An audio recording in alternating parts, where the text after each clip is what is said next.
안녕하세요. 절대갑TV의 명품 PD 한PD입니다. 자, 지금 세계의 화제거리는 미국이에요.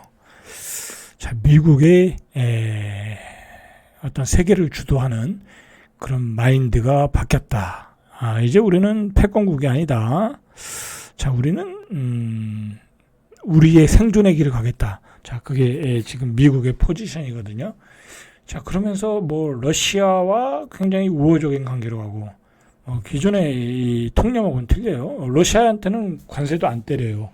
그리고 러시아한테 다 양보도 하고, 그래서 우크라이나 전쟁에서 굉장히 유리하게 지금 협상을 진행을 하고 있어요. 자, 여러분들, 미국을 알려면요, 저 개인적인 생각으로는, 미국을 알려면 여러분들, 이 서부 영화를 많이 보면 알아요. 그 서부 영화에 미국의 어떤 정신, 어떤 미국의 어떤 뭐랄까요, 생활 방식, 사고 방식, 그런 게 다 들어가 있거든요. 여러분들 이 유튜브에 보면 참고로 말씀드리면 이 컬트 시네마 클래식 이렇게 서부 영화들이 우리가 예전에 그 명작들 있잖아요. 보고 싶어도 보지 못하는 서부 영화들이 유튜브에 다 들어가 있어요. 얼마나 좋은 세상이에요. 그죠? 708만회. 여러분들이 보고 싶은 서부 영화를 다 볼 수 있어요. 유튜브에서. 미국도 좀 알기 위해서 보시는 것도 있고, 재미로도 보시고, 참고하시길 바라요. 자, 우리가, 이 미국을 좀 알아야 돼요. 미국의 역사를 좀 알아야 되는데, 제가 잠깐 정리를 해보니까, 1607년에 영국의 이주민들이 미국으로 이주했다라는 거예요. 그러면은 지금 2025년 500년도 안 되는 거죠. 500년도 안 되는 거죠. 500년도 안 돼요. 미국의 역사는 500년도 안 돼요. 자, 우리가 그게 중요한 거예요. 자, 우리는 5000년의 역사고 미국은 500년도 안 되는 거예요. 자, 그리고 미국이 독립전쟁한 게 1776년. 자, 그리고 현재 규모로 만든 게 멕시코와의 전쟁도 하고 텍사스 땅을 이렇게 뺏었잖아요. 그리고 또 알래스카를 또 합병하고 그런 지금 현재 규모로 만든 게 1848년. 자, 그때 서부도 이렇게 다 서부의 땅도 다 점령을 하면서 인디안들을 한 300만 명을 학살했다고 그래요. 300만 명을 학살했다. 자, 이렇게 미국은 어떻게 보면요, 빼앗는 역사예요. 독립하고 빼앗는 역사. 멕시코 땅 뺏고, 그 다음에 인디안 땅 다 뺏고, 그리고 알래스카 땅은 샀고, 그렇죠? 자, 그리고 1861년에 이제 이렇게 딱 나라가 체계를 잡혔는데, 이제 노예 해방 때문에 남북 전쟁이 일어나잖아요. 1861년에 자기네끼리 싸운 거예요. 그러니까 미국은 전쟁의 역사예요, 여러분들. 미국은 전쟁의 역사다. 자, 영국과의 독립전쟁, 그 다음에 인디안들과의 땅 뺏기, 그 다음에 어떤 노예방 때문에 서로 대립되는, 북부는 공업지대, 남부는 농업지대, 노예 문제 때문에 싸울 수밖에 없잖아요. 그죠? 자, 그렇게 해서 또 싸우고. 자, 그 다음에 또 뭐 때문에 싸웠어요? 서부 개척 시대. 우리가 뒤에서 이 웨스턴 무비를 봤죠? 여러분들 서부 영화를 보시면 제가 영화 전공이에요. 참고로 말씀드리면 제가 대학원 때 영화를 전공했고 영화 업계도 있었고. 자, 여러분들 서부 영화의 특징이 뭐냐면 무법자가 아주 마을을 점령하고 있어요. 그냥 사람 죽이는 건 일도 아니야. 술 먹다가 지들끼리 총싸움하고, 그죠? 도박하다 총싸움하고, 사람 죽이는 건 일도 아니야. 오죽하면 둘이 싸워서 총을 가지고 싸우면은 합법적인 거잖아요. 그죠? 나가서 이렇게 총으로 먼저 쏴 죽이면 서로 대결하는 건 합법적인 거야. 미국은. 그래서 지금 아직도 총을 가지고 민간인들이 총을 가지고 있을 수 있는 거잖아요. 자, 미국은 그래요. 자, 제가 엊그저께 어떤 웨스턴 무비를 하나 봤는데, 서부 영화를 봤는데, 그 영화의 주제가 이야기가 뭐냐면, 마을에 철도가 들어오는 거야. 이제 서부 개척 시대에, 이제 철도가 이제 서부까지 들어오는 거야. 자, 그러면 그 역세권에, 철도 역세권에 땅값이 급등을 하겠죠? 똑같은 거야, 우리랑. 그죠? 우리랑 똑같은 거야. 그 당시도 그랬던 거야. 그 역세권에 당연히 발달하겠죠. 자, 그러면 그 역세권에 누가 있었겠어요? 어떤 농사 짓는 어떤 가정이 있었겠죠. 어떤 그 패밀리들이 있겠죠. 어떤 그 옛날부터 있던 거주했던 그 땅을 개척했던 어떤 패밀리가 있을 거란 말이야. 근데 그 땅을 뭐 헐값에 팔아라 하면 안 팔겠죠. 뭐 누가 팔겠어요. 지금 철도가 지금 들어오는데. 자, 그러니까 그 영화의 이야기가 뭐냐면, 그래서 갱들을 조직해가지고, 그러니까 돈을 주고 이제 그 무법자들을 사는 거지. 그 어떤 지주가. 그래가지고 그 가족들을 다 죽이는 거야. 이게 서부 개척 시대의 이야기예요. 일반적인 이야기는 아니겠지만 그런 일이 횡행했단 얘기야. 아주 횡행했어요, 실제로. 이 미국의 역사들을 보면은 횡행했어요. 제가 이런 얘기를 꺼내는 것은 뭐냐면, 요즘 트럼프의 마인드가 우리가 저 사람 좀 완전히 뭐 이상한 거 아니야? 뭐 저 완전 돌발적인가? 그렇지 않아요. 자, 미국은 원래 전쟁의 역사고 빼앗는 역사고, 그리고 서부 개척 시대에 뭐 총으로 서로 쏴 죽이고, 안 주면 총으로 빼앗고 죽이고 뺏고 그런 어떤 역사였다라는 거예요. 지금 그 이후의 역사도 보세요. 뭐 제가 뭐 반미주의자는 아니에요. 저도 친미주의자인데, 예?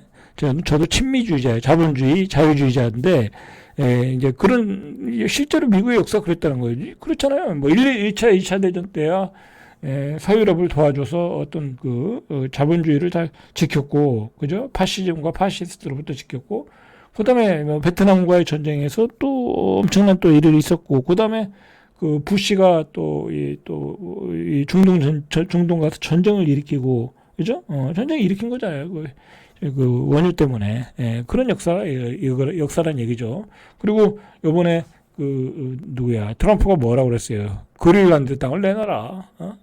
그러잖아요. 자, 그런 게 다 미국의 과거 역사와 연관이 되는 거고, 미국의 역사는 도전의 역사고, 전쟁의 역사고, 빼앗는 것의 역사예요. 뭐, 이렇게 상식적이지 않아요. 자, 그런 걸 좀 우리가 좀 역사를 통해서 알 수가 있다, 라는 거죠. 자, 그런 점에서 한번 이야기 해봤고요. 서론에서. 자, 지금, 관세 폭탄의 영향이 어떻게 떨어지느냐. 여러분들 좀 그걸 파악해야 돼. 이제 관세 폭탄이 떨어진 거잖아요. 트럼프에 의해서. 그 강도가 좀 약해진 거죠. 처음에는 핵폭탄급이었는데, 자, 그렇게 하다가는 미국이 망한다. 미국의 약점이 드러난 거잖아요. 채권 시장에서 약점이 드러난 거죠. 채권 시장에서 약점이 드러난 거예요. 기존의 그 트럼프 정책대로 하면 미국의 시장은 그냥 스스로 무너지는 거였어요. 채권값이 급등하면 계속해서 급등하면 다 재정 적자로 들어가는 거니까, 재정 적자로 부담해야 되는 거니까, 도저히 그렇게 할 수가 없구나 그래가지고 강경파를 배제하고 온건파 이야기를 들었던 거 아니에요? 자, 그런데도 불구하고 경제학자들이 미국의 올해 성장은 0.8에 그칠 거라는 거야. 0.8에. 여러분 0.8이면 완전히 경기 침체죠. 경기 침체예요. 아니, 금리가 4%인데 한 뭐 2.5% 이상은 나와야 되는 거죠. 근데 0.8%에 그칠 거고, 지난 1월 전망 대비 1.2포인트가 내려갔다라는 거야. 그러니까 한 2.0을 계산했는데 0.8%가 됐고요. 그 다음에 이제 미국의 경제학자들이 이야기하는 거예요. 이거 뭐 누가 어떤 사람이 얘기하는 것도 아니야. 통상적인 경제학자들이 통계를 내보니까 이 정도 나올 것이다라는 거야. 그리고 경기 침체 확률도 확 올라갔어요. 22%에서 45%. 자, 그러니까 올해 미국 시장은 올라가기 힘든 거야. 여기서 상승하기 힘든 거야.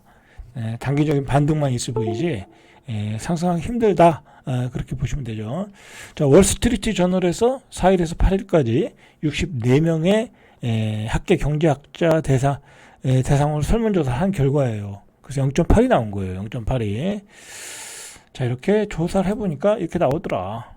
자, 이 0.8의 성장이라는 게 코비드 때 역성장을 했어요. 그때는 역성장 마이너스 1%를 했어. 자, 그 이후에 가장 낮은 수준이다 라는 거죠.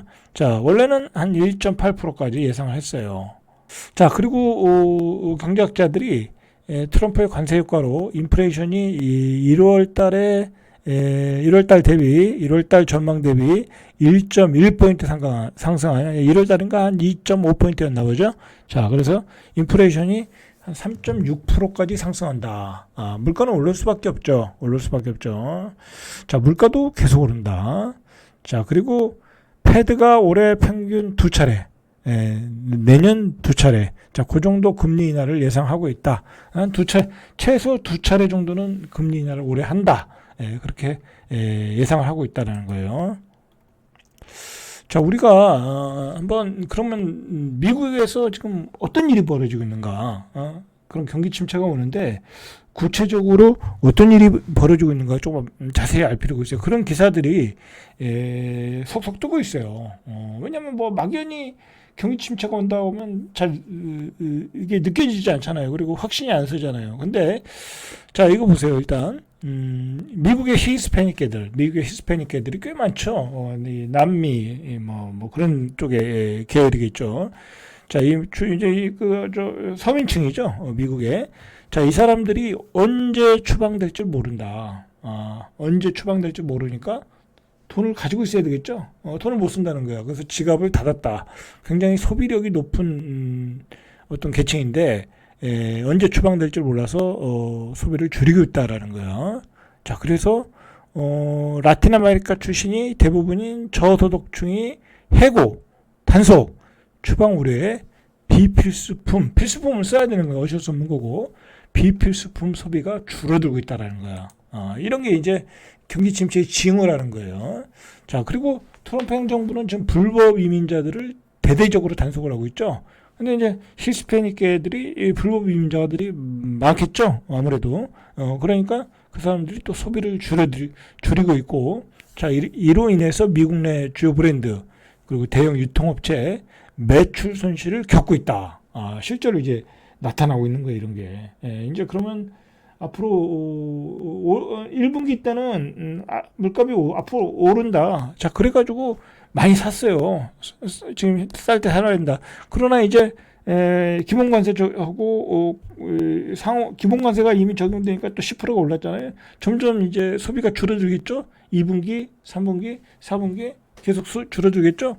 좀 그래요. 이게 사실 여러분들 이제 미국이 매그니피션트 세븐 주식들이 많이 올라갔지만 그 빅테크 주식이라는 게 사실 대부분이 광고로 먹고 사는 거잖아요.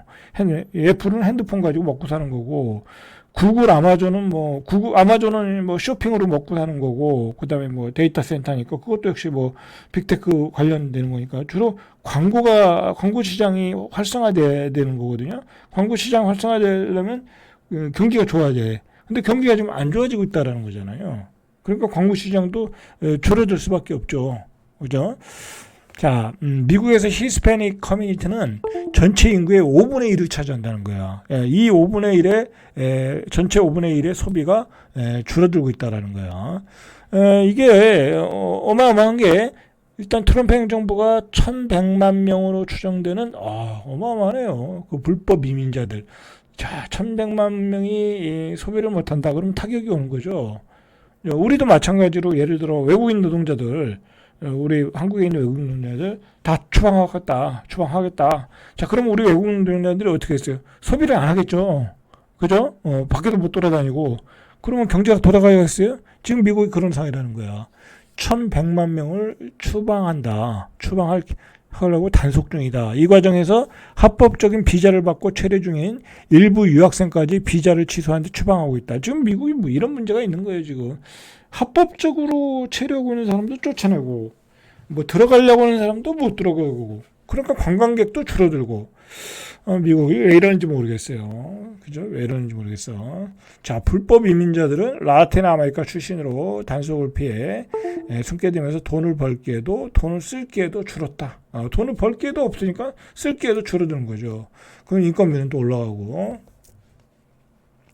자, 시카고의 멕시코계 밀집 지역인 레드 빌리지에서 주류 매장을 공동 운영하는 마이크 모레도 주니어는 자, 이런 얘기를 했어요. 작년부터 인플레이션으로 이 히스패닉 가게의 지출이 작년부터 줄었다. 이제 트럼프가 이제 등장하기 시작하면서 그리고 최근 몇 달 동안은 트럼프 대통령의 대규모 추방 및 단속 위협이 현실화되며 사업이 급격히 둔화했다. 그러니까 장사가 안 된다라는 거죠. 자기 장사가. 그러니까 손님들이 안 오니까 사람들이 추방을 당할까 두려워하고 있다. 나오지도 못하는 거야. 나오지도 못하는 거야. 자, 계속해서 이 모건 스탠리의 유통 애널리스트, 자, 이 시메온 거트만은 이런 얘기를 했어요. 미국 최대 소매 체인인 월마트에서도 올해 초 저소득 히스패닉 소비자들의 지출이 의미 있게 악화된다. 실제로 월마트의 매출도 줄어들고 있다라는 거야. 그러니까 우리로 보면 이제 이마트, 그런데 매출이 줄어들고 있다. 이제 필수품도 못 사 먹고 있는 거죠. 그죠? 자, 그리고 실제로 이제 기본 관세가 10% 붙었잖아요. 그러면 그게 누구한테 전가가 되겠어요? 소비자한테 전가가 되겠죠. 벌써 이제 결제를 하면 관세 수수료 추가 부담됩니다 하고 이제 그 표시가 된다라는 거야. 자, 그게 그러면 한 10% 정도 추가가 될 거 아니에요. 자, 그럼 그게 이제 사람들이 소비를 하겠어요? 잘 안 사겠죠. 자, 벌써 가격 인상이 시작됐다, 실제로. 자, 그래서 블룸버그 통신과 CBS 뉴스에 따르면 미국 내 기업들 일부는 관세 영향을 제품 가격에 반영하고 있다. 그리고 관세 정책을 이유로 가격 인상을 발표하거나 인상을 예고하는 기업들이 있다고 전하기 시작했다. 자, 이렇게 이제 본격적으로 나타나기 시작했어요. 좀 더 구체적으로 보시죠. 자, 미국의 성인용품 브랜드 데임은 온라인에서 고객이 제품을 결제할 때 온라인에서 장바구니에 트럼프 관세 추가 요구 항목이 자동적으로 추가되도록 설정했다. 이게 참 압박하는 거죠. 이래서 요금이 인상됐으니까 우리 회사한테 뭐라고 그러지 마세요. 그 얘기야. 자, 추가 요금은 처음에 $5로 책정했으나 $1로 내려갔다. 자, 우리 업계 자체가 중국에 의존하고 있어 이미 관세 영향을 받고 있다. 자, 그러면 이제 중국의 관세를 지금 120% 때린다는데 한 50%만 때려도 얼마나 오르겠어요. 그죠? 자, 미국은 물가 폭등이 눈에 보이는 거야, 이제. 이미 이제 이런 게 나타나고 있다는 거야. 자, 볼까요? 계속해서. 블룸버그에 따르면 이 샤워꼭지 제조업체 졸리스키는 트럼프 해방 관세 추가 요금을 주중 부과할 예정이다. 이제 모든 필수 생활용품에 다 부과한다는 거야. 이렇게. 자, 이게 보세요. 이 하니엘 빌딩 오토메이션은 이 건물 관리 시스템을 설계하는 하니엘 빌딩 오토메이션은 지난달 초 중국, 멕시코, 캐나다에 대한 신규 관세를 이유로 자사 건물 관리 시스템에 관세 추가 부담금 6.4%를 부과했다. 이건 건물 관리하는 회사도 이게 관세 추가를 하네요. 이건 엄청난 거예요, 사실. 그러니까 건물 관리하다 보면 여러 가지 자재들이 들어갈 거 아니에요. 그러니까 6%로 올려버렸네. 그죠? 자, 이렇게 관세의 영향이 속속들이 나타나고 있는 거야. 자, 이제 이렇게 되면 아무래도 불만이 일어나겠죠. 자, 그러니까 그 샌더스 민주당의 그 강경파 샌더스가 막 진두지휘하면서 엄청난 데모를 하고 있다고 그래요. 지금 엄청난 데모를 하고 있다. 자, 모든 제품이 10% 20% 다 올라가고 있어요.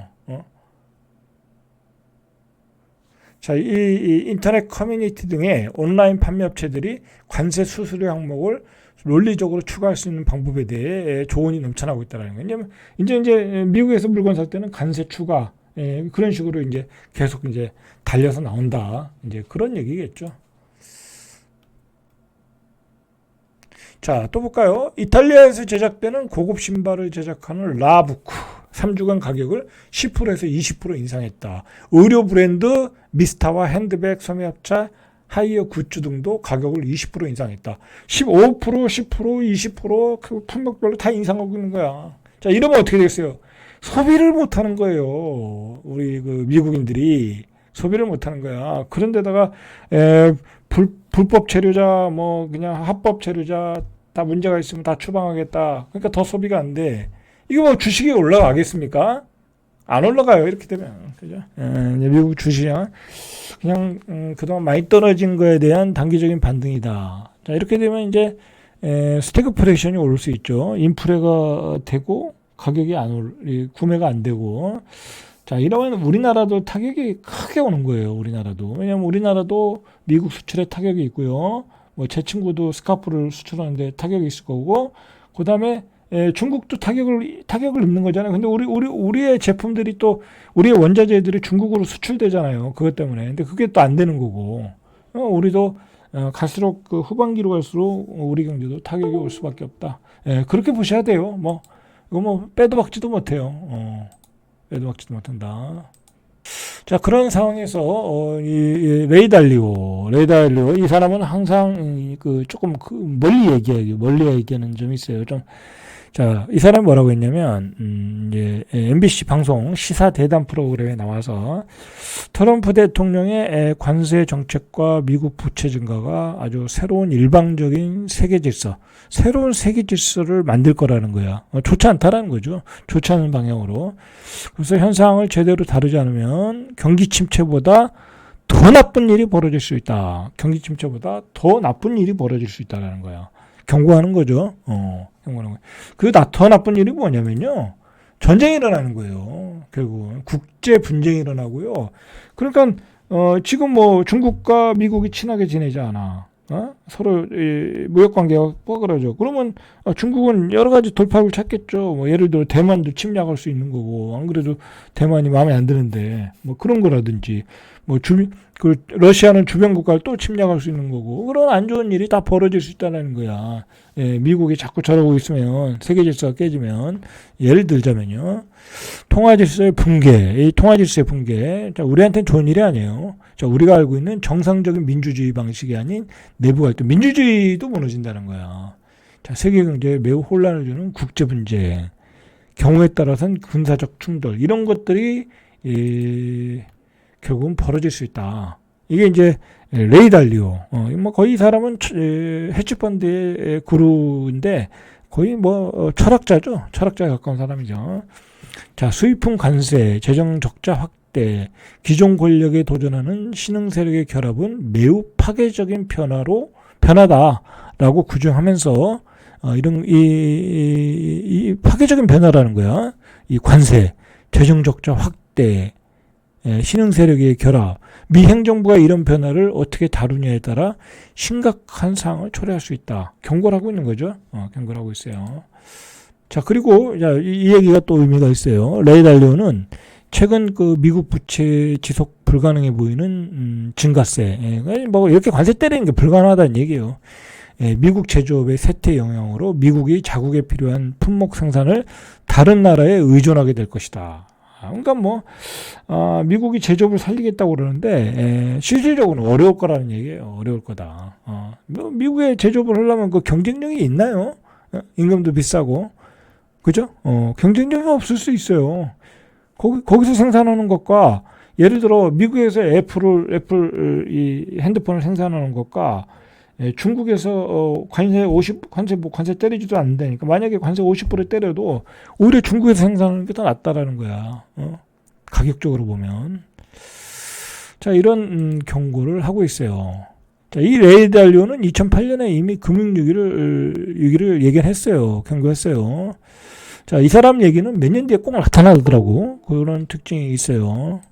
자, 우리도 상황이 안 좋은 거죠. 당연히. 우리도 중국에 수출하는 거 줄어들고 미국에 수출하는 거 줄어들고. 자, 그런 상황에서 이제 무디스마저 이제 그동안 IB 투자 은행인가요? 그런 데서 이제 한국의 경제 성장률을 0%대로 전망을 했죠. 자, 그런데 이제 무디스 완전히 뭐 이건 뭐 국가 신용 등급을 평가하는 기관이잖아요. 자, 거기서 한국의 정치 불확실성 지속으로 경제성장 0%대를 우려하고 있다. 0%대. 자, 우리의 어떤 정치 상황, 그죠? 대통령 파면에도 불구하고 경제 정치적 불확실성이 해소되지 않고 있다. 그래서 13일에 무디스는 최근 발표한 보고서에서 경제활동을 저해하고 정부의 관련 대응을 지연시키는 긴장 고조 상태가 길어지면 신용에 부정적인 영향을 미칠 거다. 대한민국 신용이 또 떨어질 수 있다라고 강력하게 경고를 하고 있어요. 무디스가. 자, 정신을 차려야 되겠죠. 자, 절대값TV의 명품 PD 한PD였습니다.